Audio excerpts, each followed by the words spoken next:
Well, might be able to get into the field today. Actually, we are in the field today. Just gonna go for a walk out here and give you a quick update as to what I got going on.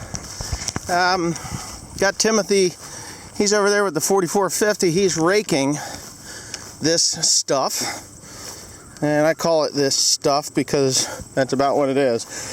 It's stuff. I planted Kentucky 31 out here with orchard grass and reed canary, and of course we ended up with that damn fall panicum barnyard grass and stuff like that getting in here. And of course the time that we were supposed to have in drying weather, drying days, the days that we had to dry it out, just didn't happen. It didn't materialize, and I had a bunch of it mowed down, and it is just, we had 3.5 inches of rain since then. So what do we do? Can you believe that? I dropped the camera. So what do?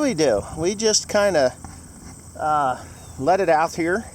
I had windrowed it. I was going to have it tedded out, and thank God I didn't, because my nephew broke the tedder, and it was in that field, the second field where he broke it, and it was much harder to get the hay to come up out of the grass that was growing up through it to get it into a windrow, a baleable windrow.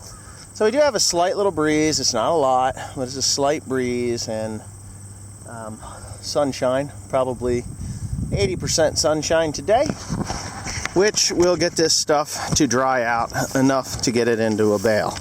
Now, yeah, so I had to cut this stuff off of here. It's actually not too bad for mulch hay. It's not bad at all, actually. It's got a lot of Kentucky 31, as you can see, the nice green hue that's coming up underneath it. But there's probably 10% of it's a damn barnyard grass that came up in it. And it was cut young enough that it isn't going to have a negative effect it's not going to have a negative effect on the mulch hay or the grass that I'm about to bale. So, but there it is. And it just, I don't know. We had all that rain and it just sucks. But so you can hear Timothy, he's in the back there. There's about 5 acres to do yet, and then he'll be coming up. And what I'm going to do is I'm going to have him get the baler, or I'll get the baler, the Hesston, and we're going to do this field. I have the new clutch plates in, and I know there was some concern about a lot of people were saying, oh, you gotta resurface those. Well, in all honesty, you don't. They had a glaze. I broke the glaze off with those flapper discs or sanding discs, and that is more than enough to get the glaze off to allow the bite on the clutch disc to bite in and actually have an effect, the proper effect. So, kind of anxious to get that baler in the field here. I want Timothy to finish up because I want him to run it, and I'm thinking that it's going to do a good job of baling, because with that clutch being repaired, it's going to have much more force, much more power to stuff it, which will work good. Is that baler going to, bale damp, super wet hay? No, it's not. But it should bale this just fine. I have a neighbor that does it all the time with his 4x4, and it just does the job. But I have to go rake other hay on another farm where there's probably another 100 acres of this stuff laying. Dad, he's down raking about 55 acres of hay. It's 55 acres of hay where he's at, and I'm probably not going to bale that until tomorrow. But I just want to get that Hesston dialed in. I think I've got it where it should be, so I can make, I think I've got it where it should be, so I can just go to the field. A little bit of damp isn't going to make any difference, and I'll be able to go. I know that Joseph has been running the baler. It was his first go on the baler, and I thought that it was doing okay, but the longer he ran it, he said when he would get to, say, 5 miles an hour in like 25% moisture hay, he said it was giving him a pickups or a stuffer slip code. And I was like, well, that's what really led me to believe that those clutch discs were shot, and they were shot. They were junk. And I decided to put the new springs in, so they're tensioned properly now, and you know, there's a distance of coil that you're supposed to have on each one of those. So they're tensioned properly now, and they're brand new springs, so they should be tight enough. And yes, I did break the glaze off of it. No, I didn't take it to a brake shop. Probably the most intelligent thing I could have done was probably sandblast the glaze off, and that wouldn't make the disc itself over aggressive on the clutch discs, because it is a slip clutch, and if it's too aggressive, it'll just grind them right away, and they're $159 a piece. So, you know, it's a lot of money. And the other thing is, if you start slipping them a little bit, like that steel on steel, that was like ice and steel, you know, it was like ice skates. So there's no stiction with the friction, I should say. It wouldn't hold tight enough. So when I replaced that, break the glaze, it should be good. And I just don't want it to be too aggressive to actually wipe that friction disc away. Even though it probably wouldn't. It would probably fill in with that bronze material that those discs are made out of. It would probably just fill in there, and then it would be slipping on itself. But those discs were just junk. I mean, there was maybe 10% of what it should have been is what was going on there. I have a neighbor that has 2 of these balers, and he says, "Oh, I've only ever replaced them once, and it just didn't seem to make much of a difference because the first set wasn't bad." Well, he wasn't slipping it. That's why. So whoever owned this baler before me pushed it to the limit and really just burned up those discs. So it did have an acid applicator or a crop preservative applicator on it, so I know that they were running silage bales or silage through it, you know, wet, damp hay through it and those balers weren't really designed for it. So anyways, I'm going to shut up and I'm going to go get that baler. Okay, so we have achieved silage baler status with the 4910. Got the knotters are working good. Finally, after a little bit of a dry issue. Now I've got him, he's going to go out. This stuff is probably 50% moisture. It's insane wet. And I got him, he's going to go out and back as fast as he can go, because I want to see that damn... Oop, he actually jammed it. He jammed it. Oops. Well, he tried too fast. That's not good. Now I'm tooting my own horn. I guess he tried too hard. He's got it. He's good. There it goes. There he goes. Well, at least it was easy to unplug, and he knows not what gear not to put it in. If you get off sides or off the corner, that damn thing will just cause problems. He is running over hay for some reason. I don't understand that, but whatever. There's a big bump right there. We just adjusted the bale chute because it was sticking out too straight, and when it came off the back, it snapped it on a bump. So we've adjusted it so that it'll just touch the ground and come off. I mean, he's moving right along, especially for this kind of moisture hay. I can't believe it. He's flying. Normally you can't do that with this baler, this style baler, especially in this kind of moisture. He's doing all right. Here it goes, going around a wet spot, or through a wet spot. You watch it drop that bale right in a wet spot. I don't know if you can see him. Let me zoom in. I hate zooming because it causes everything to be super shaky. There he goes. Boom. One bale. He should come right on down here. This is too wet to bale, but I'm baling just this little area right now to get the baler so it works. I want the baler to work. Oh, are you able to see it? Oh my God, I'm watching over the screen.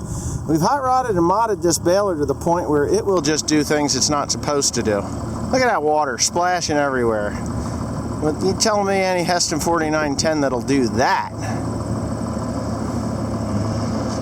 Holy smokes. I don't know what kind of bale he's going to get out of it. Yeah, puffing black smoke, and there he goes.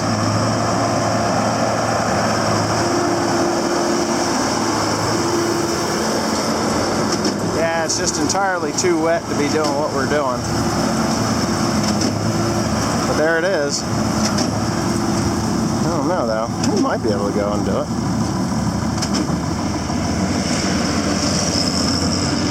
again. Do it again. Get another bale out of this thing.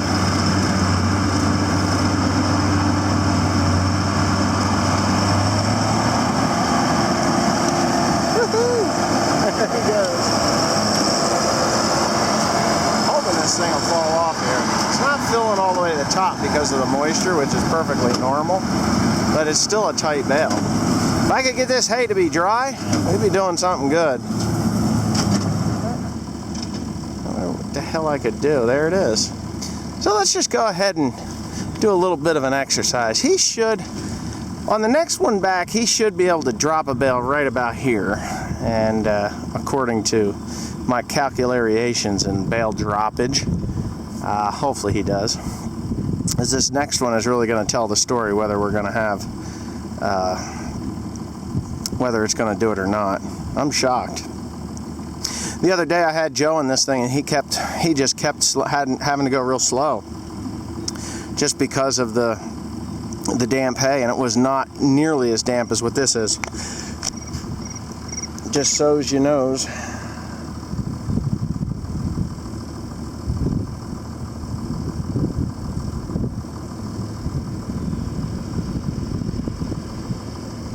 Yeah, here he comes. You know what? If I get this baler hot rodded and modded enough, I may keep it and take it down to bale straw with, the way this son of a bitch is going. Because look at that sucker. He's flying.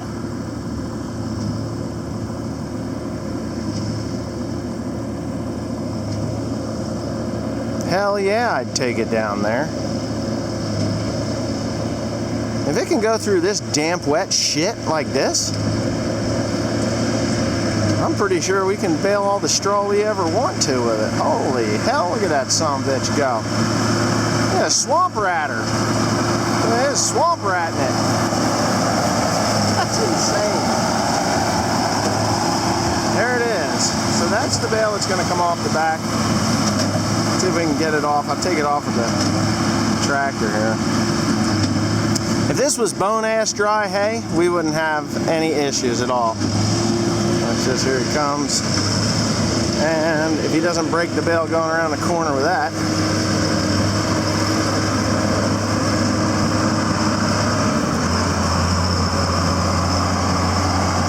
that's too bad. Give it a jerk. Give it a jerk. Jerk. Get the bale off. Before a bunch of whiners get on and say, "Oh my God, I can't believe you're baling that shit." This is just a test. Just a test. We have shut off the 4960. It is what? Too what? Wet. Too wet. Okay, so even Tim agrees it's too wet to bale. The bales are not filling completely to the top because of the moisture. But still green in the stalks. Oh yeah, that's green. I mean, this stuff is wet. It's just wet. The bale is filling up to about here, and that's just exactly what I was expecting. It has to be dry in this baler. Will it do it? Yeah, it will do it.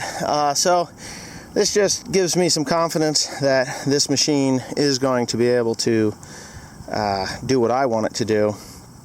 I really think that Hesston screwed up on this baler. Now, I don't know what the next model, the 2290 is on this. I don't know, but I think, in my humble personal opinion, this should never be bigger. It should be the same size instead of making it big. I think that causes it to be packed on the bottom and fluff on the top, and is causing that. That's just my personal opinion. Now, my shark fins in here, they seem to be doing perfectly fine. They're still pretty sharp, which will help in any situation, but I don't know. I'm just a little concerned with the way this thing is. That's all. That's just me talking out my ass, you know. I don't know much, but I do know this. It's better than it was. It's better than it was. You would have never baled that this wet before, would you?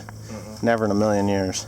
So anyway, I guess that's it for this test. This test, it's all it is a test. We're shut down now, and me and Tim are going to go rake hay in another area. Try to get this stuff off the ground and dry, right? Yeah.